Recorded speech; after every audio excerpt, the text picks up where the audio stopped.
for me, when I started off, I saw Buddhism as almost like nihilistic, in a like, it was like almost pessimistic, right? Like, life is Mm. suffering, all is temporary. Like, what? That sounds daunting. It's like, it sounds Yeah. like something that I would not want to be involved in. But when you, after what we just talked about, it actually is an optimistic view. It's like, no, this is these sufferings that are not of our own accord, that are going to happen to you. It's just the truth. It's actually for you. It's actually for you to learn and to Yeah. grow. Yeah, that's right. It's like custom tailored, Yeah. exactly what you need, you know? Only if you know that you need it, though, right? It's only the first step is becoming aware. And that's the Yeah. hardest step. But I think once you become aware, in that first step of learning, like that first enlightening experience, I think is probably the hardest and the most important. But once you open the door, I like to say, you can't close it. Like, once you know what it's about, like why we suffer, what, kind of, it gives you a sort of direction, like a sort of like, Mhm. just like a dawning of like, oh, this is why, like, but that's just like, then you realize like, oh, now I have to do the work. Like, now that I know all of this, it's like, oh, okay, this is just the beginning, this is just the start, and the start is becoming aware. Yeah, well, that's what gets you on the path. Yeah. When you realize there is a problem. Mayday, mayday, there is a problem. Mm-hmm. And the solution ain't coming from your usual strategies. Mm. The solution is coming from taking a different path, and that gets you on the path. But Mm-hmm. then you got to walk the path, and you're right, it's work. It is uh work. mm-hmm. Yeah, but it can be, you can enjoy your work, Mm-hmm. right? The trick is to remember how to enjoy the work, even when the work is tough.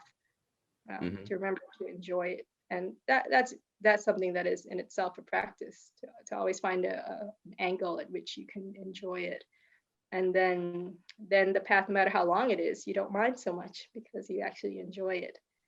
But I like that idea of, when you said that it's like, at least there's a way out, like, yes, oh great, now I realize they're suffering, okay, now I have to do all this work. But the work actually leads to ending the problem. It actually solves the problem ultimately. Knowing that, then it's not pessimistic, it's totally optimistic. It's like, yeah, you have a major problem, but there is a solution. Exactly. Guaranteed. No exclusions. Everybody has the solution available to them. No one is disqualified, and everyone has that innate ability to arrive at that solution. They keep at it. I mean, how affirming is that? It's like, that to me is like total security, because it's like everyone is able to do this. No one is excluded, and it's assured if you follow the path correctly and you keep at it, and you don't like take a detour and like give up halfway through, then you're going to arrive at the destination. And so every hard lesson you're given, if you look at it, it's like, actually, it's a kind act. There's a quote I really like from John Updike. He said, I believe we live in a kindly universe. And I like that idea of it being a kindly universe. I mean, not talking in terms of Dhamma, whatever. It's a kindly universe, and Mm. it's sending you lessons that will help you. These are lessons that do not always feel good, but they are there to help you. They're there to help you learn. They're there to help you master the lesson. And it's exactly what you need.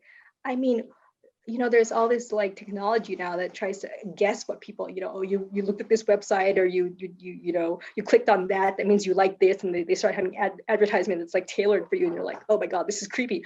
But actually, the universe is better than any kind of like, internet technology. It knows what you need to learn, and it is kindly going to keep handing it to you, at regular intervals. Until you learn. Until you learn. But I mean, how great is that? Like, someone has totally custom tailored exactly what I need. Like, to think of it as a kind act. This is exactly the kind of suffering I need. I mean, it's not your suffering. This is suffering for moi. This is, tailor made for moi. Like, how nice is that? How caring of the universe to send this to me. I mean, if it's so hard to think of it that way when you're in the thick of it, you know. But if you do have that view, then it can almost be a manifestation of the kindliness of the universe. And if you think of living in a universe like that, it's so much more I guess encouraging, you know, than all of your suffering or pain is actually it's viewed from that prism of kindness. Then it's a yeah, it's a different experience of it. But it's so hard to stay connected to that view because the immediacy of our suffering sometimes is so great. So it takes that ability to distance yourself, like you mentioned earlier, the ability to mentally distance yourself from whatever is the immediate experience of discomfort or pain, to not get bogged down in it, to not get drowned in it, you know, to not just be swept away.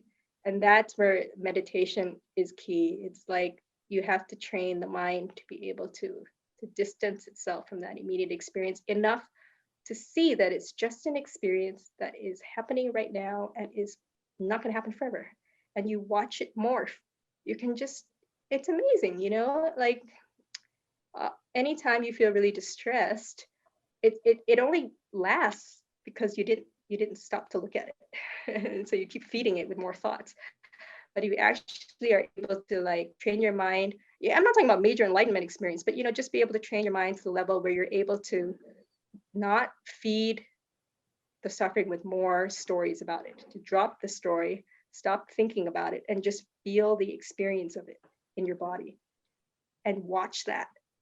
And you can see that it takes very little time for it to morph.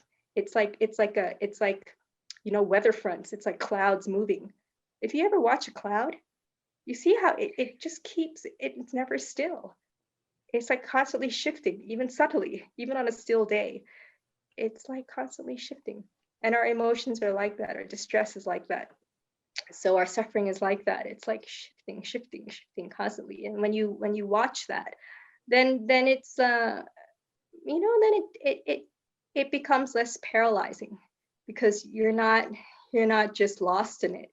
You're actually watching it, and it gives you a distance, and it gives you the learning that this is impermanent and it's temporary and it's shifting and it's not going to be there forever. Hmm. So don't be so afraid of it. and yeah, and it's then it's again it becomes in a weird way mesmerizing. It's just kind of beautiful to watch in a way, in some strange way. It may sound strange, but if you just try doing it, you'll feel like that. Hmm. And yeah, so this is all something that can be developed and trained. Again, the mind can be trained to do that. And the more it does that, the more it'll learn. The more it learns, the wiser it'll be. The wiser it'll be, the more it's gonna finally crack the code. You know, the